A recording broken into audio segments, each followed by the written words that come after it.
comment ils naissaient les bébés. Et c'était génial, les petits bébés. Et d'Ivoire, comment on fait la différence entre un bébé poule et un bébé canard, si t'as bien suivi?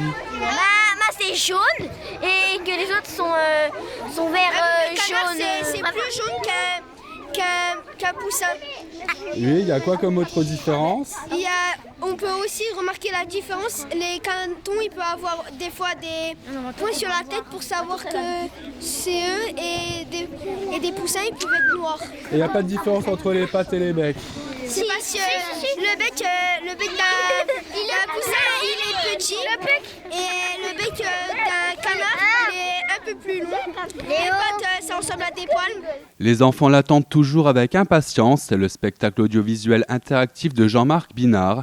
Tous les ans, le conférencier propose aux enfants des écoles maternelles et primaires de Romba un film éducatif interactif sur des thèmes variés. Cette année, avec Cache-Cache à la ferme, les plus petits ont découvert l'univers de la ferme et c'est Léonie la canette qui leur a fait la visite. Mais qu'est-ce que c'est que tout ce bruit ici Au lieu de me regarder comme ça, vous pourriez dire bonjour. Ah, vous ne lui avez pas dit bonjour? Bon,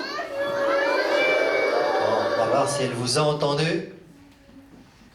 Eh bien bonjour.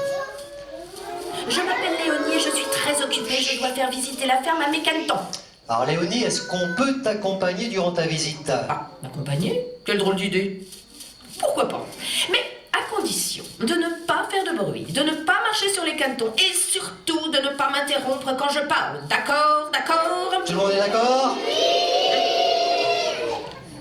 Les canetons. C'est une manière de transmettre un savoir qui est différente de ce qu'ils voient d'habitude en classe, parce que là, bien sûr, il y a l'aide de l'image. C'est un spectacle dans lequel ils vont complètement rentrer, c'est interactif, il y aura des jeux.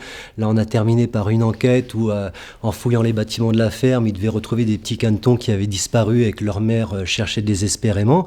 Donc, on mélange du jeu à de la pédagogie, et ça les fait rentrer tout de suite dans l'action et dans l'intervention, quoi. Donc, c'est le but de ces séances-là.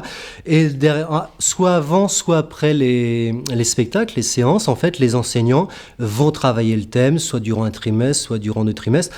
Et notamment à Romba, je sais que régulièrement, ils font des visites dans des fermes pédagogiques. Donc, il y a tout un travail qui est fait ensuite par les enseignants pour compléter ce que les enfants auront vu durant la séance. Disons que ça, c'est la cerise sur le gâteau, soit avant, soit après un travail qui est fourni en classe. Découvrir les animaux et leurs petits, les lieux de vie dans la ferme, le travail à la ferme d'hier et d'aujourd'hui jusqu'à la transformation des produits.